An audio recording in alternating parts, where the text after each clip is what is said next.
The third largest company this week, as we saw another massive rise. And Pat, this is like a daily changing item. When I think I put this topic down, you know, um, Nvidia had gained another AMD. They were sitting at like close to $2.4 trillion of market cap, maybe even 2.5. I'm trying to pull the chart right now because like I don't want to undersell just how absurd this was. So they peaked out this week they were trading at $972, which they closed yesterday at 875. So it's $100 a share change, Pat. So the company's market cap had skyrocketed up to like 2.4, 2.5 trillion. But in that past week, in the past month, this is probably just worth calling out. The company had soared past Google. It soared past Amazon.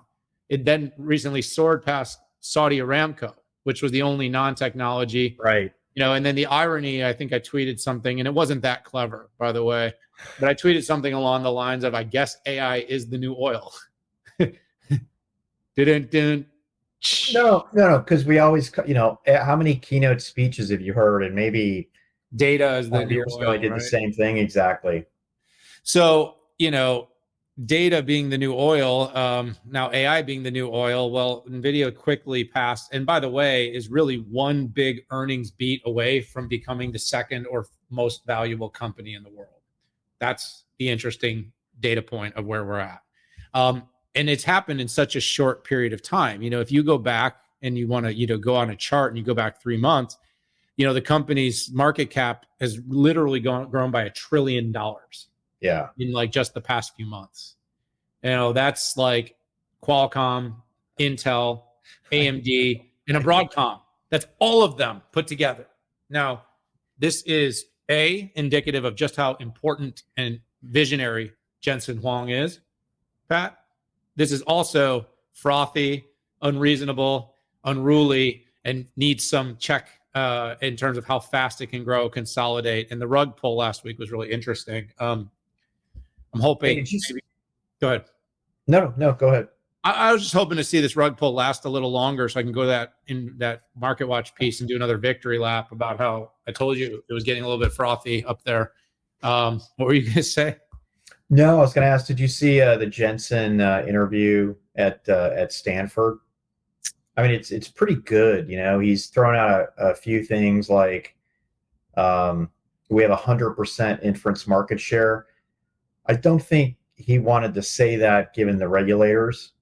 He also said that the next generation of their AI cards, which you and I are going to both see at GTC, are going to be water cooled, right? Which, I'm not going to talk about Nvidia being third most valuable company. I did want to pontificate a little on this.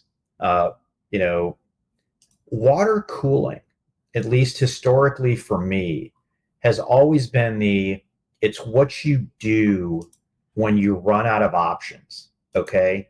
Meaning graphics card, we're going to make it go faster, or CPU, you do water cooling, right? If you want to win a benchmark war, right, you do liquid nitrogen.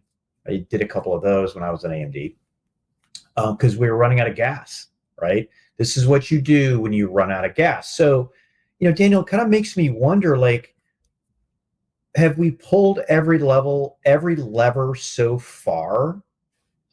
We've done node shrinks, right? We've got disaggregated designs with chiplets, right? We've optimized packaging, and whether that's CoWoS, EMIB, Intel's 3D packaging. I always forget the code name for that. Foveros? Yeah, Foveros. But like, what's next? Are we going to literally start liquid nitrogen cooling these things? Are we going to move to more optical interconnects between GPUs as opposed to copper?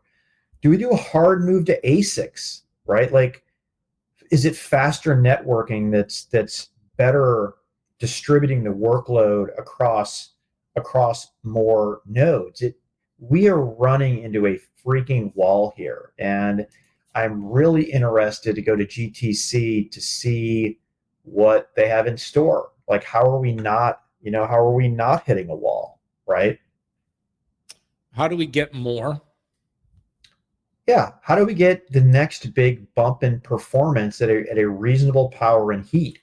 Right. You saw that Amazon bought a freaking data center next to a nuclear power plant. I mean, that's just so awesome. Right. I mean, I got nothing against water cooling. It's funny. Steven's response to me was, "Oh, there's nothing wrong with it. I never said there's nothing wrong with water cooling. I'm just saying, like, what rabbit do you pull out of your hat after this to get the next big bump in a year and a half or two?" Well, I mean, first of all, when you talk like that, it just makes it sound like you know something about semiconductors. I don't know. I mean, some I don't people think you may do. infer that I know nothing about. I mean, No, I you don't. only. I just wanted you to know. I don't think you do. Yeah, no, I think, I just read about it. well, read and regurgitate. The Selfie analysis is what I like. I just scratched my head. You gotta. But no, listen. I was talking to Pat Gelsinger a couple of weeks back, and he was talking about, by the end of the decade, we're talking about 1,000 times order of magnitude more powerful AI silicon, 1,000 times or more from where we are today. And so, how do we get that performance? How do we do it sustainably? Again, practical sustainability, meaning we can't have 60% of the world's power being consumed by data centers. It does not, it will not work. At the same time, and by the way, 100% of inference, Pat, it's at 100% market share in inference. Now, in the context, I believe what he means is in the data center for large language models, right? Because the example that he used was every time you do a prompt, put a prompt in, that's inference. He's absolutely right. That was the context. No, I get that, but then if it's 100%, then what about that one I did on the Grok? I'm not talking about Grok on Twitter. I'm talking about on the Grok chip, because I'm inferencing an LLM on Meta's Llama on that chip. So it's got to be like 99.9999%. But I'd like to put an asterisk to make sure that we're accurate here, because I did an inference on a non-Nvidia chip on an LLM. It's happened. I've done one. Just saying, dude.